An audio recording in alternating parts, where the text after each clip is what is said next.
सोचिए एक हवाई जहाज 30,000 फीट की ऊंचाई पर उड़ रहा है। -50 डिग्री तापमान में। हाँ बिल्कुल, -50 डिग्री।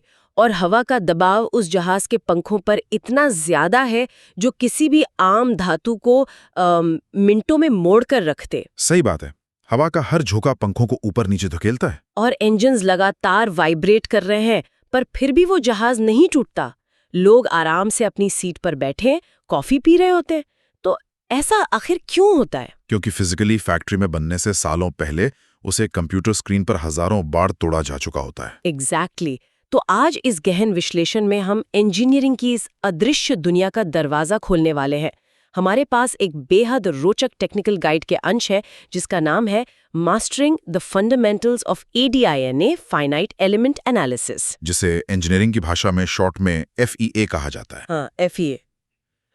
तो इस डीप डाइव का उद्देश्य ये समझना है कि FEA और एडिना जैसा पावरफुल सॉफ्टवेयर बड़ी और जटिल समस्याओं को छोटे छोटे सुलझा सकने वाले हिस्सों में आखिर कैसे तोड़ता है। हम किसी बोरिंग टेक्स्ट बुक की तरह बात नहीं करेंगे। बिल्कुल नहीं। हम एक ऐसे वर्चुअल टूल को समझने की कोशिश कर रहे हैं जो अदृश्य ताकतों को दिखाता है, फिजिकल दुनिया में आने वाले खतरों को पहले ही भांप लेता है। ये हवाई जहाज वाला उदाहरण इस विषय की शुरुआत के लिए सबसे बेहतर है।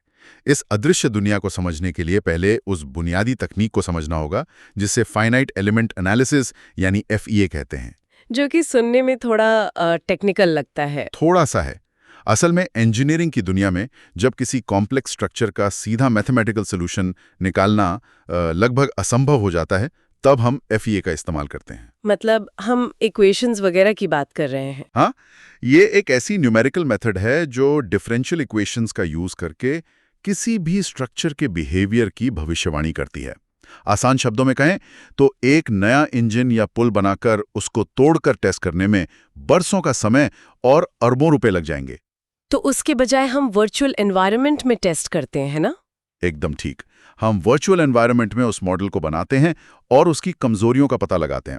ये ना सिर्फ समय और पैसा बचाता है, बल्कि इनोवेशन की रफ्तार को कई गुना बढ़ा देता है। तो फिर अगला सवाल तुरंत ये उठता है कि ये काम आखिर होता कैसे है? हमारे सोर्स मटेरियल के हिसाब से किसी भी सॉफ्टवेयर का यूज करने से पहले उसकी कोर फिलॉसफी समझना जरूरी है।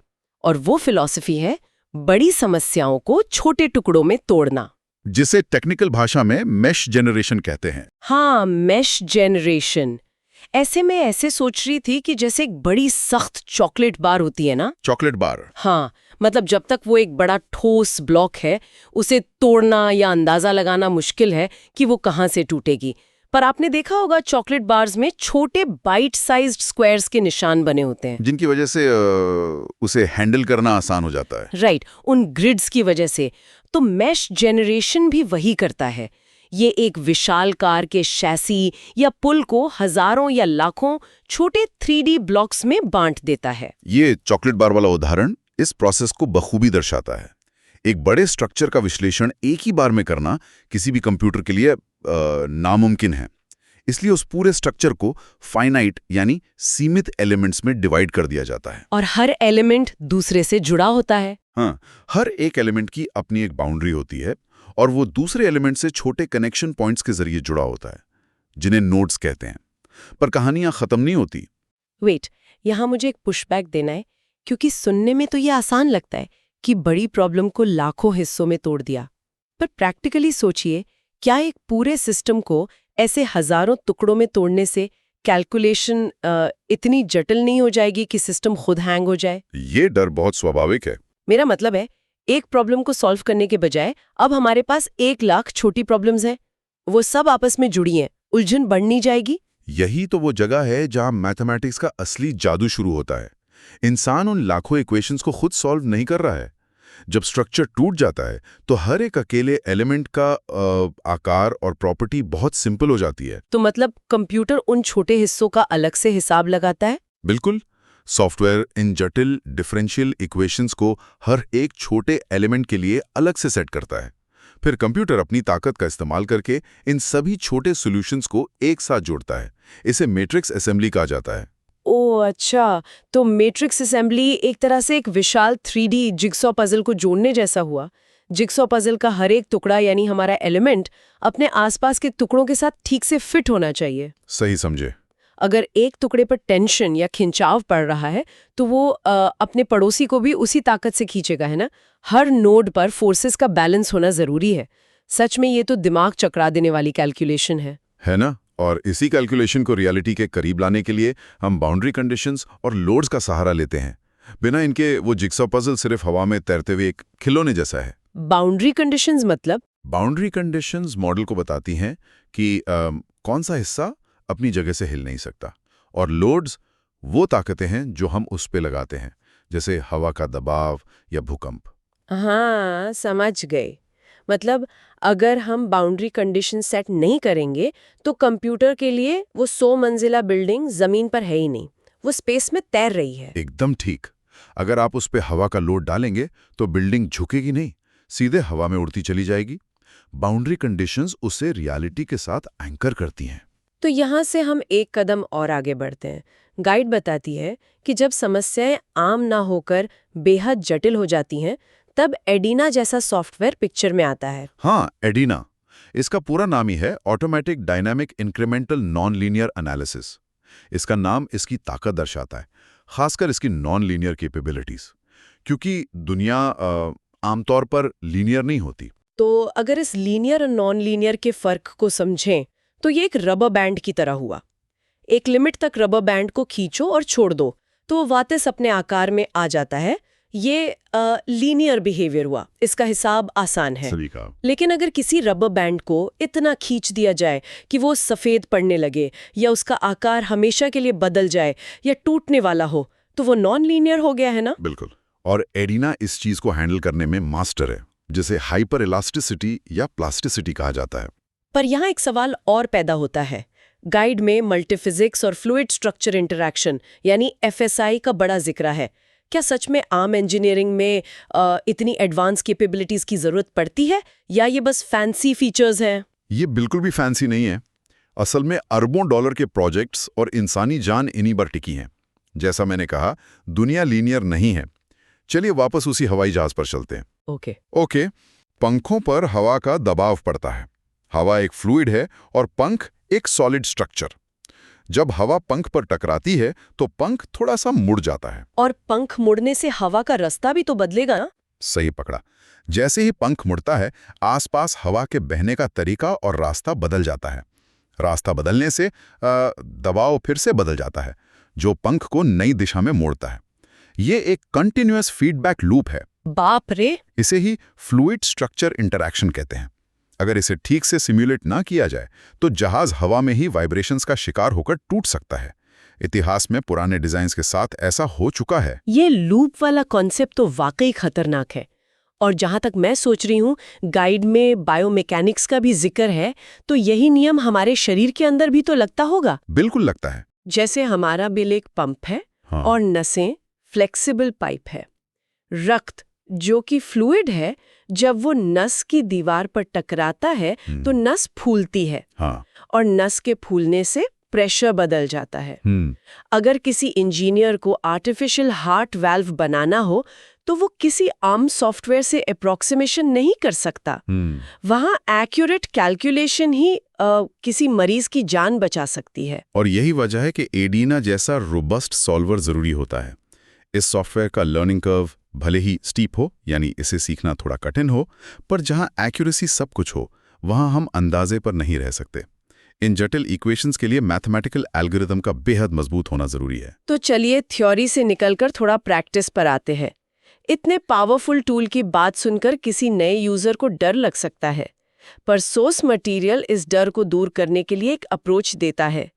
यह सिर्फ मैनुअल नहीं है, बल्कि एक वर्चुअल दुनिया बनाने का सीक्वेंस है। पहला स्टेप तो बहुत बेसिक लगता है, यूनिट्स डिफाइन करना। यूनिट सेट करना सुनने में तो ये बड़ा छोटा और बोरिंग काम लगता है। बोरिंग लगता है, पर अगर किसी को लगता है ये फॉर्मेलिटी है तो उन्हें नासा के मार्स क्लाइमेट ऑर्बिटर का इतिहास पढ़ना चाहिए। मुझे याद आ रहा है ये इंसिडेंट। नासा ने $125 मिलियन का स्पेस प्रोब मार्स पर भेजा था और वो क्रैश हो गया।